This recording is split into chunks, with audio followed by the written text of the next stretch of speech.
Okay, this is very jury rigged because this is not how I planned on starting these.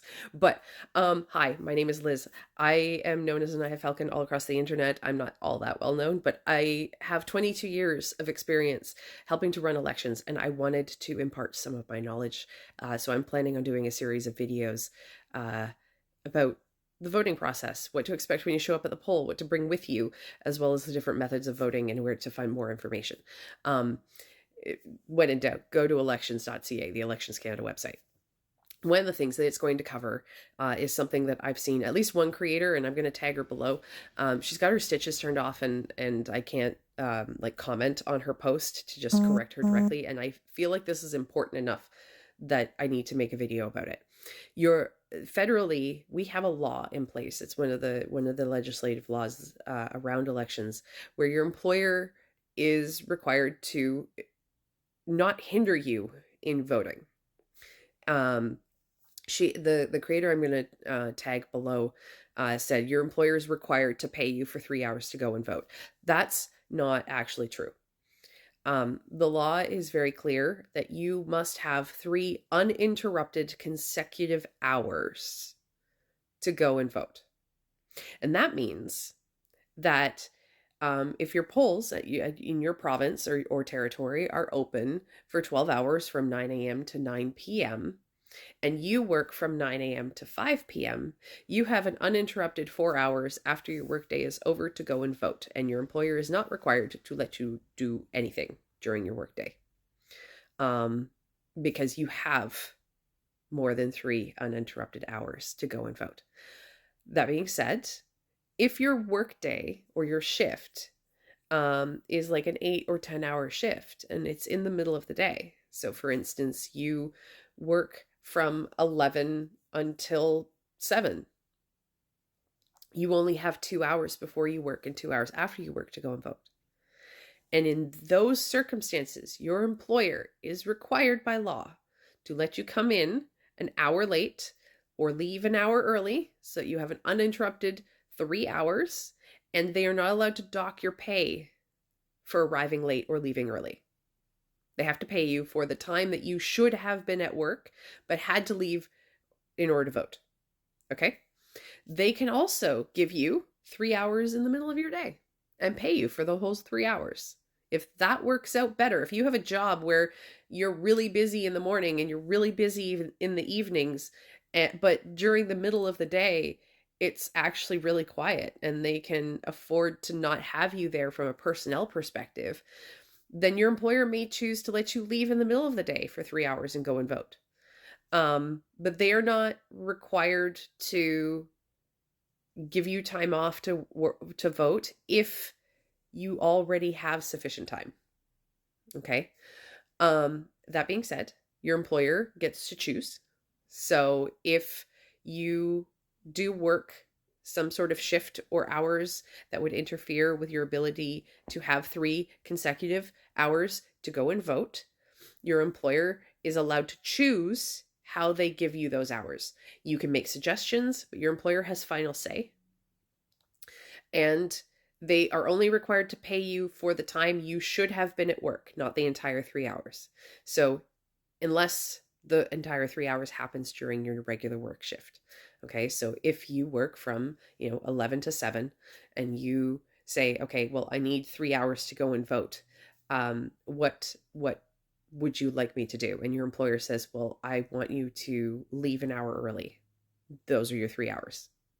If you choose to go and vote in the morning, in the 2 hours that you have, that's your choice. In which case, you technically don't need the hour off of work and you should be at work.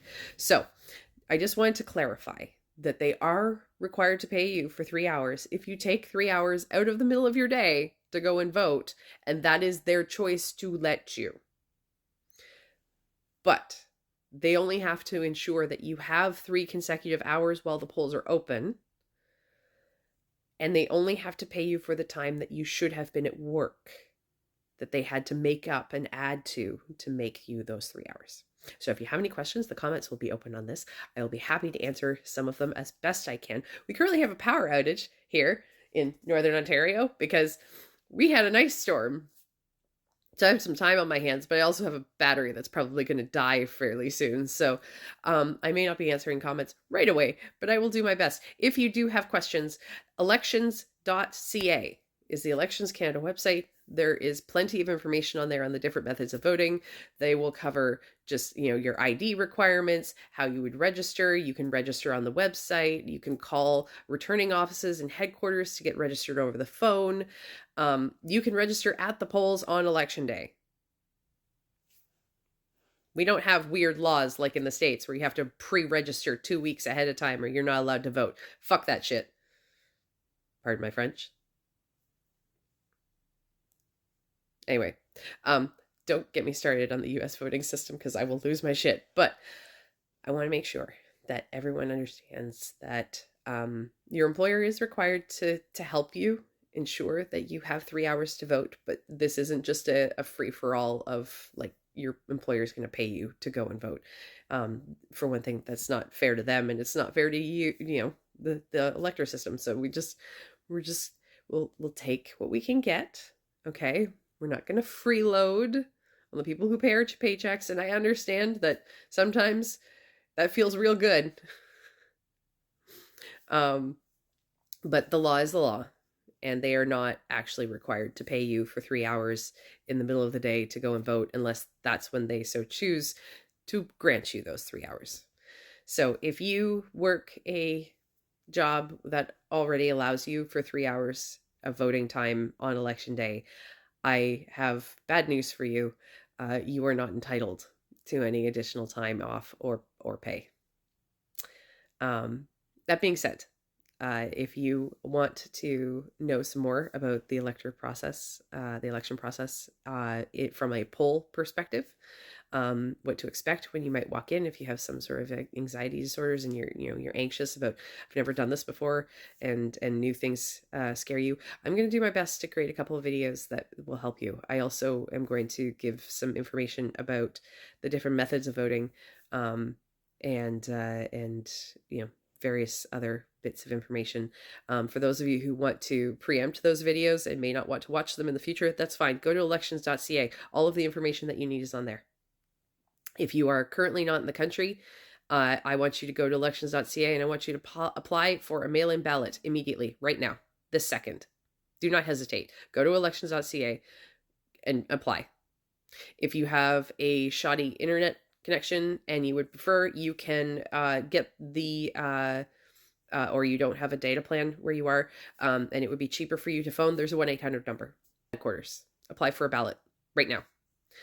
If you are traveling within Canada and you would like to vote, you can also apply for a mail-in ballot. However, you can also just find the address of a local returning office, the closest returning office to where you currently are, and you can walk in the doors of that returning office and you can apply in person to vote by mail.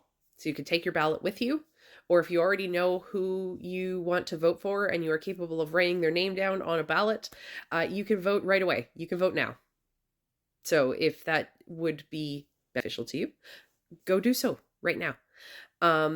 If you are someone who is disabled, or you are a full-time caregiver for someone who is disabled or housebound, and leaving the house is an arduous and difficult task, I want you to call your local returning office right now. Go to elections.ca and call your local returning office right now and request to apply for a home visit. We will come to you. We will come to you. Okay? And aside from that, we'll do some more in-depth videos. But while I had your attention, I was going to go over those little tidbits and say, take some actions now, make some appointments, make some applications. Everyone should be voting. This is arguably the most important election of my lifetime, of your lifetime, of our country's lifetime. And I want to see minimum 75% turnout. Go vote.